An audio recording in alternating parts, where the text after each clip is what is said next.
Hello everyone, and welcome to my channel.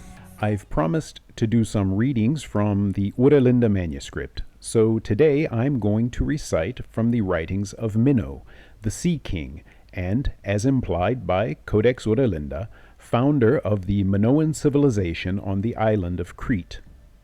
Today is Good Friday, and although many of my listeners will not consider themselves adherents to Christianity per se, the Easter holidays are an important part of Western tradition.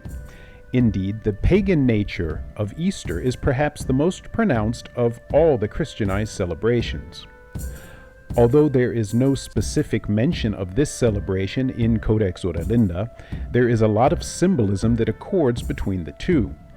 First, the simple fact that it begins on Friday is relevant, as the first Volksmother, Festa, counseled to keep Freya's day as a day of rest and celebration. Then there is the number 3, which crops up multiple times as an important symbolic number throughout the manuscript, along with 6 and especially 12, the cross sum of which is also 3. We don't know the Freya's name of the month March or April, March being the month of the spring equinox and April the first celestial month, but the Old Dutch Germanic names are Lentemond and Grasmond. Lent, of course, is the name we use in English for the preparatory fast prior to the Easter celebration. Etymologically, it derives from this word lente, which still carries its original meaning in Dutch and Frisian, namely springtime. Interestingly, the Dutch word for Easter is Pasen, which means crossing over, and is also reminiscent of the Passover, both being celebrations of renewed life and redemption. Grasmand is, just as it sounds, the month of grass, with which we stuff our Easter baskets. And a basket of eggs, you may remember, plays a role in the story of Minerva, which is also part of the writings of Minnow. There is also a mention in the Minerva section of watching over a flock, and that, of course, accords with the Good Shepherd and Lamb of God in reference to Jesus Christ in the Christian version, as well as the tradition of consuming lamb on Easter. I'll play that excerpt before I get to today's reading.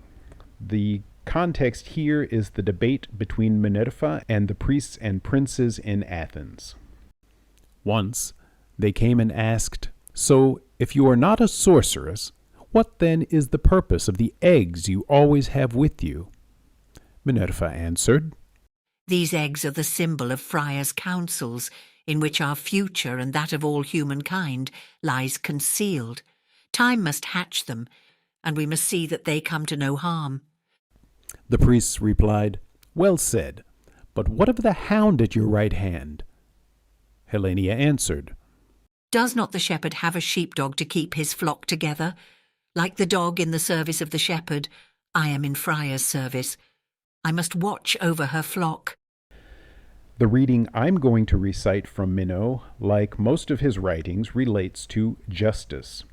I've chosen it given the relationship between the spring celebrations and the giving of the law. It begins with the Maxims. This is our translation of the word weta. If you are familiar with modern Dutch, you'll know that the word wet means law. But in Freya's, we have the word Eva, referring to the eternal principle of right and justice, about which I have also done a video, as well as to the laws based upon that principle, which were literally set in stone. Weta in Freya's also has the meaning of knowings or wisdoms, which is why we chose the translation Maxims. In Freya's, the section begins, "Hieronder sent tre wete, derefter sent disse setmomokkat." I have to begin with the original language because of another word related to law, and that is setma. The translation of this introductory line is, "Here below are 3 maxims upon which the following regulations are based." Setma relates to the modern German word Sitten, meaning rules of propriety. We have translated setma as regulations to distinguish them from the eternal laws, eva. A closer translation, such as customs, seems out of place here, as there are punishments associated with breaking these rules, so that regulations was chosen. Here are the 3 maxims, followed by the 7 regulations, beginning on manuscript page 40, line 11. 3 maxims. Here below are 3 maxims upon which the following regulations are based. 1. Everyone knows that one must have his needs fulfilled, but if a man's needs are denied, none can say what he may do to preserve his life. 2. All healthy people experience the urge to raise children.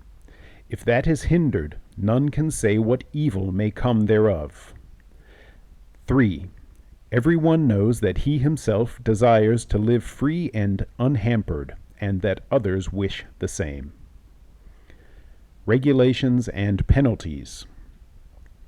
To maintain security, these regulations and penalties have been established. Finda's folk also have regulations and penalties. However, these are not founded on justice, but made only to benefit the priests and princes. That is why their cities are constantly full of discord and murder. 1. If someone is in need and unable to help himself, the maidens must make it known to the alderman, because it does not befit a proud Freya to do so himself. 2.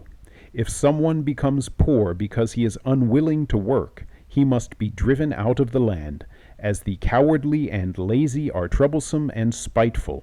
Therefore it is needful to fend against them. 3. Every young man ought to seek a bride, and, when he is 25, he should have a wife. 4.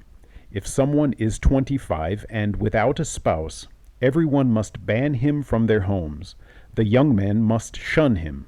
If he still will not take a spouse, he must be declared dead, so that he leaves the country and cannot cause trouble here. 5. If a man is impotent, he must openly declare that no one has to fear or mistrust him.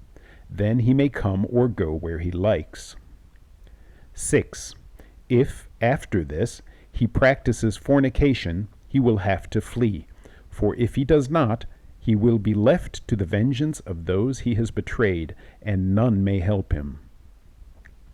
7. If someone has some goods, and another covets them so much that he lays his hands on them, then he must repay thrice the value. If he steals yet again, he must be exiled to the tin mines. If he so wishes, the person robbed may forgive the thief, but if it happens ever again, none may grant him freedom. I hope you enjoyed this presentation, and I wish you all a happy Easter, Gut Yontif, and Good Friday.